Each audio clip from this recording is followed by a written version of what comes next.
তো ভিডিওটা শুরু করার আগে আমি আপনাদেরকে জানাই দিই যে আমার একটা নতুন এক্সটেনশন আমি ভিএস কোডে কালার থিম এক্সটেনশন সেটা রিলিজ দিয়েছি এবং আপনি ভিএস কোড যদি ইউজার হয়ে থাকেন এবং আপনার যদি একটু different kind of colour theme আপনার যদি পছন্দ বা এক্সপ্লোর করার ইচ্ছা থাকে তাহলে আপনি হচ্ছে এক্সটেনশনটা অবশ্যই আপনি টেস্ট করে দেখতে পারেন। লিঙ্ক ডেসক্রিপশনে দেওয়া থাকবে, অবশ্যই আপনি সেটা চেক আউট করতে পারেন এবং আপনি ইনস্টল করে ইউজ করতে পারেন। তো hello everyone, this is Pritam Soren. তো আজকে ভিডিওটা একটু ডিফারেন্ট হবে, একটু থিওরিটিক্যাল হবে। আমরা আজকে কোনো প্র্যাকটিক্যালি কিছু দেখবো না। আজকে থিওরিটিক্যাল কেন?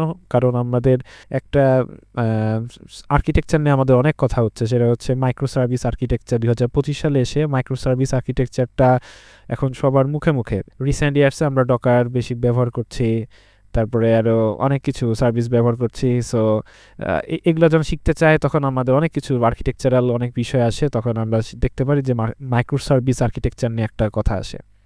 তো ঠিক আছে, মাইক্রো সার্ভিস আর্কিটেকচার নিয়ে আপনারা পড়াশোনা করতেই পারেন, কিন্তু তার আগে মাইক্রো সার্ভিস আর্কিটেকচার আসার আগে আমাদের যে ট্র্যাডিশনাল আর্কিটেকচারটা ছিল সেটা নিয়ে আমরা যদি স্টাডি করি তাহলে আমাদের মাইক্রো সার্ভিস আর্কিটেকচারটা আরও বেটারভাবে আমরা বুঝতে পারবো। কারণ কি, মাইক্রো সার্ভিস আর্কিটেকচার এমনি এমনি আসেনি, অবশ্যই সেটা তার নিজস্ব একটা প্রবলেম সলভ করেছে। সেই প্রবলেম সলভের পরে, অর্থাৎ সেই প্রবলেম একটা সে অবশ্যই তার আগের ট্র্যাডিশনাল যে আর্কিটেকচারটা ছিল সেটা হয়তো কোনো প্রবলেম ফেস করতো তারা। তো তারা ভেবেছে যে এটাকে আরও ডিফারেন্ট ওয়েতে আরও অপটিমাইজ ওয়েতে সে আর্কিটেকচারটা তৈরি করা যায় কি না। তো তারা এইভাবেই রিসার্চ করে করে সে এই মাইক্রোসার্ভিস আর্কিটেকচারটা এসেছে। সো মাইক্রোসার্ভিস আর্কিটেকচারের আগে যে আর্কিটেকচারটা ছিল আমরা সেটা নিয়ে আলোচনা করব।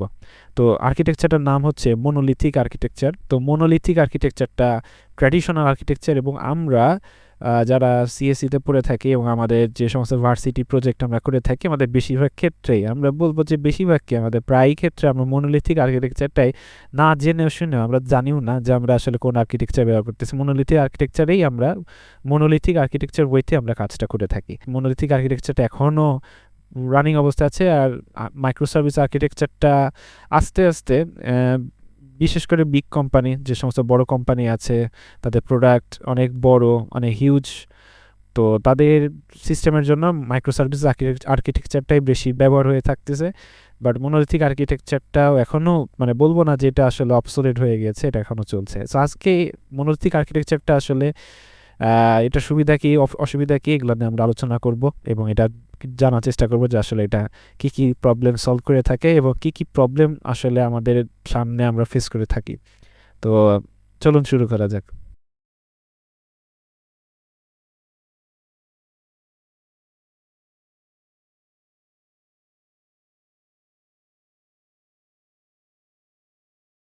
তো মনোলিথিক আর্কিটেকচার শুরু করার আগে আমরা একটু দেখে আসি, আমরা একটু সার্চ করে দেখি যে মনোলিথিক আর্কিটেকচারটা আসলে এক একটা সাইট বা অন্য সাইট বা কোনো রিসোর্স কি বলে। তো আমরা IBM.com এর একটা টপিকস, তাদের একটা আর্টিকেল বা ব্লগ যেটাই বলেন, তো তাদের এখানে ঢুকেছি এবং তারা আসলে মনোলিথিক আর্কিটেকচারটা আসলে কি বলে সেটা আমরা একটু পড়ার চেষ্টা করি এবং বোঝার চেষ্টা করি আসলে জিনিসটা কি। তো এখানে বলছে যে IBM এর অফিসিয়াল সাইট এটা। তো IBM এর এখানে বলা হচ্ছে যে হোয়াট ইজ মনোলিথিক আর্কিটেকচার। ঠিক আছে, মনোলিথিক আর্কিটেকচার। তো what is monolithic architecture? Monolithic architecture is a traditional software development model in which a single code base executes multiple business functions. So এই একটা লাইনটাই হচ্ছে মেইন, এই যে ফার্স্ট লাইনটার main যে বোল্ড পয়েন্টটা আছে যে software development model in which a single code base, একটা single code base executes multiple business function.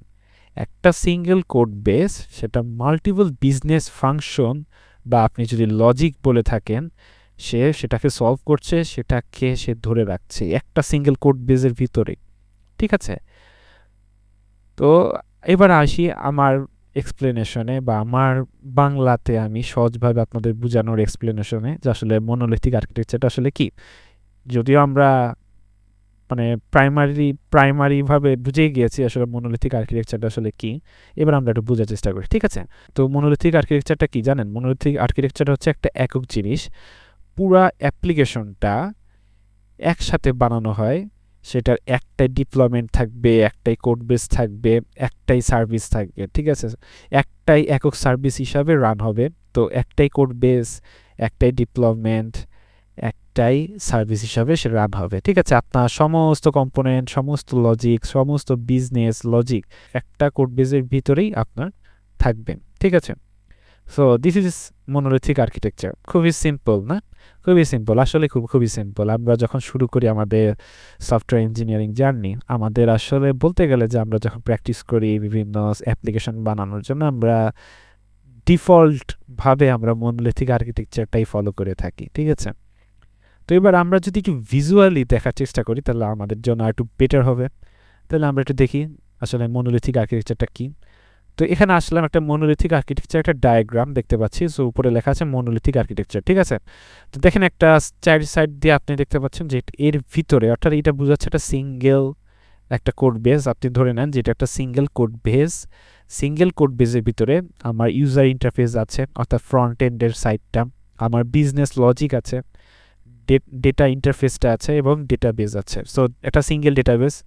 তো সিঙ্গেল ডেটাবেস সমস্ত কিছুই একসাথে একই যোগসূত্রে সে কানেক্টেড, ঠিক আছে? সো এটা খুবই ইজি অ্যান্ড সিম্পল যে আমার একটা কোড বেসের ভিতরে আমার সমস্ত কিছু থাকবে, ঠিক আছে? এবং আমাদের বেশিরভাগ ক্ষেত্রে, আমরা যদি বাংলাদেশের কোনো কোম্পানিতে জব করে থাকি, বেশিরভাগ ক্ষেত্রে বাংলাদেশের কোম্পানিতে মনোলিথিক আর্কিটেকচারটাই মোটামুটি ফলো হয়ে থাকে। এবং আমি বলছি না যে সব কোম্পানিতেই মনোলিথিক আর্কিটেকচারই ভাবেই যাচ্ছে। কোনো কোম্পানি আস্তে আস্তে হয়তো তাদের বিজনেস বিজনেস বিগ প্রজেক্ট অবশ্যই তারা মাইক্রোসার্ভিসে রান করার চেষ্টা মাইক্রোসার্ভিসে রান করছে, ঠিক আছে? সো অবশ্যই বলছি না যে সব কোম্পানির সব প্রজেক্টই মনোলিথিকভাবে চলছে। হ্যাঁ, কিছু কিছু অবশ্যই ভালো কোম্পানি, বড় বড় কোম্পানিতে তাদের অনেক হিউজ লেভেলের সিস্টেম তাদের মাইক্রোসার্ভিসে রান করছে এবং তারা সেটাতে আস্তে আস্তে কনভার্ট হওয়ার চেষ্টা করতেছে। তো হ্যাঁ, আমাদের আস্তে আস্তে সবাই এই মাইক্রোসার্ভিসে আসার চেষ্টা করতেছে মনোলিথিকের থেকে। বাট মনোলিথিকেও যে মানে একবারেই অবসোলেট হয়ে যাবে সেটাও না, মনোলিথিকে অবশ্যই থাকবে। কারণ মনোলিথিক মানে একটা ফিক্স একটা টিমের জন্য অবশ্যই এটা ইম্পর্টেন্ট, এখনও আছে এবং সামনে থাকবে, ঠিক আছে? তো মনোলিথিক আর্কিটেকচারটা আর একটু সহজভাবে আমরা বলি যে, মনে করেন যে আমার একটা ই কমার্স ওয়েবসাইট আমি বানাচ্ছি, সেটার মধ্যে ইউজার অথেন্টিকেশন থাকবে, প্রোডাক্ট লিস্টিং থাকবে, কার্ড সিস্টেম থাকবে, পেমেন্ট সিস্টেম থাকবে।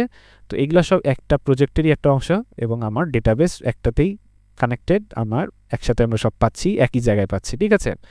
তো বিষয়টা হচ্ছে কি, মনোলিথিক আর্কিটেকচারটা তখন আমার যদি ডিপ্লয়মেন্ট করতে হয়, ঠিক আছে? মনোলিথিক আর্কিটেকচার যদি ডিপ্লয়মেন্ট করতে হয় তাহলে আমার একটাই কোড বেস আমার একসাথে থাকে, যেহেতু আমরা সেটাকে বিল্ড করে দিয়ে একটা ফাইল পাই। বিল্ড করার পর তো আমরা একটা ফাইলের মতো পাই বা একটা ফোল্ডারের মতো পাই, ঠিক আছে? বিল্ড করার পর আমার ডিপেন্ড করতেছে আমি আসলে কিসের উপরে কোনটা ইউজ করে বিল্ড করতেছি, তাই না? তো আপনি যদি জাভা ডেভেলপারে থাকেন তাহলে আমরা .jar, তাই না, জার আমরা পেয়ে থাকি। তো জাভা ডেভেলপারে থাকলে জার, সেই .jar যে ফাইলটা আমরা পেয়ে থাকি, আমরা এক্সিকিউটের পরে অর্থাৎ বিল্ড করার পরে তো আমরা সেটাকে ডিপ্লয়মেন্ট করে থাকি। একটাই সিম্পল যে আমরা সেটাকে ডিপ্লয়মেন্ট খুব সুন্দরভাবে করতে পারতেছি। এই মনোলিথিক আর্কিটেকচারে আসলে ভালো দিকগুলো কী কী? ভালো দিকে আমি অনেক কিছুই বলে ফেলেছি, ঠিক আছে? মনোলিথিক আর্কিটেকচার খুবই ইজি বলতে খুবই ইজি।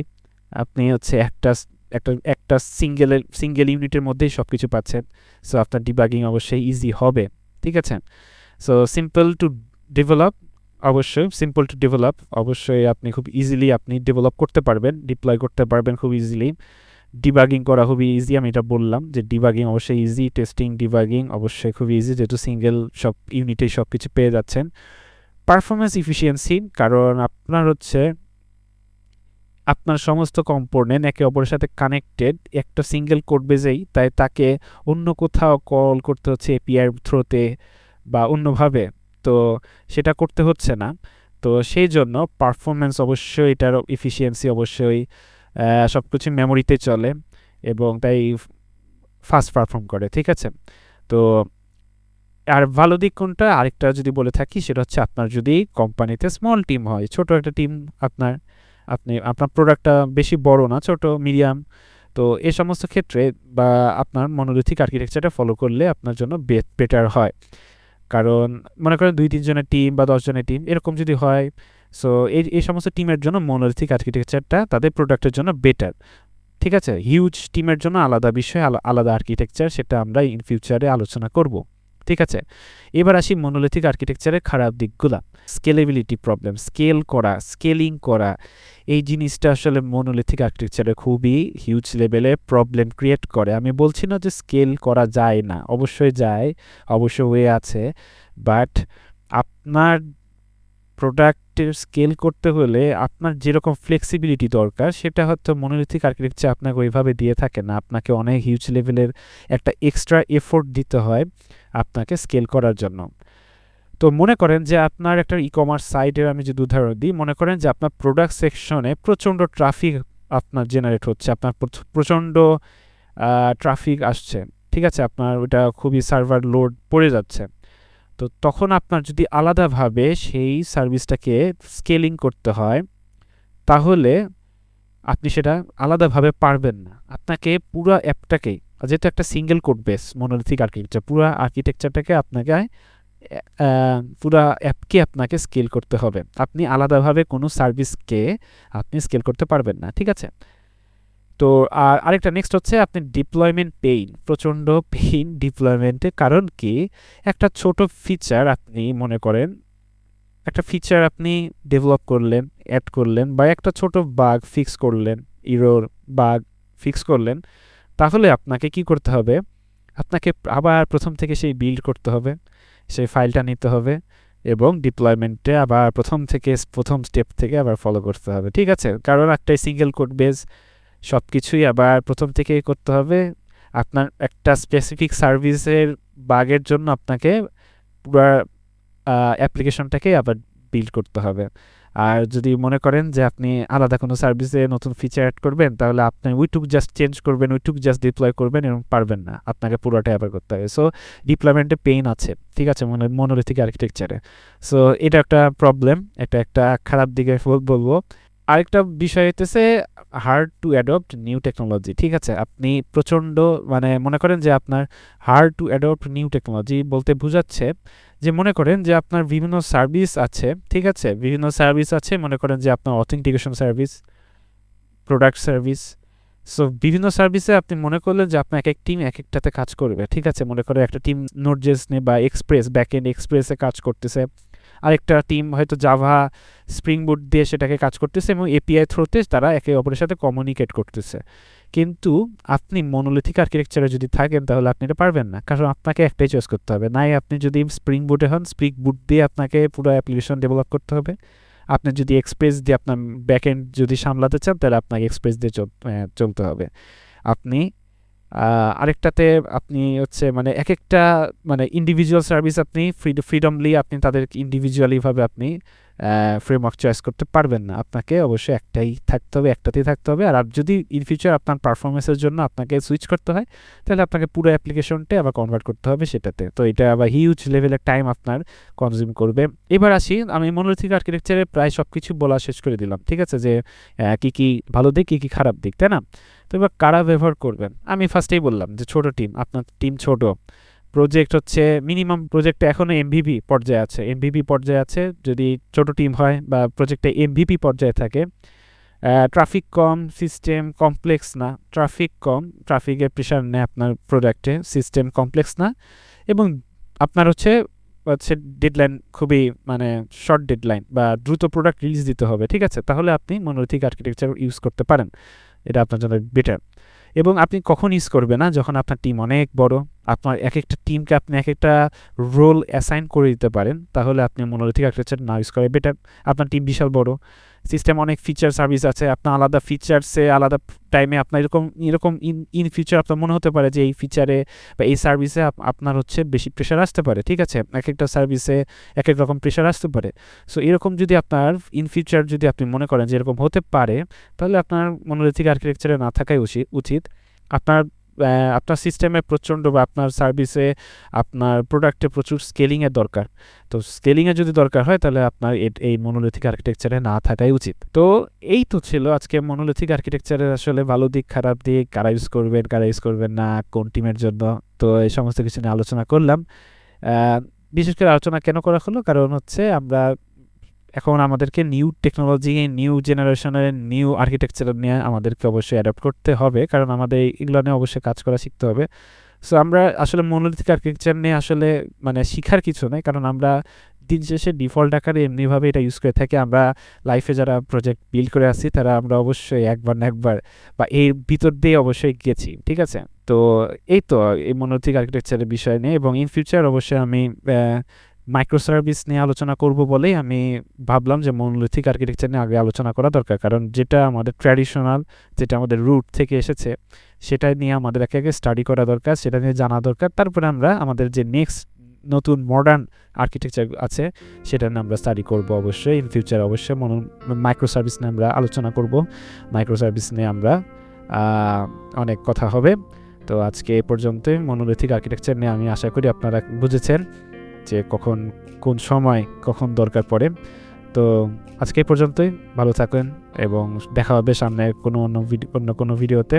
ততদিন ভালো থাকবেন, ধন্যবাদ সকলকে, থ্যাংক ইউ।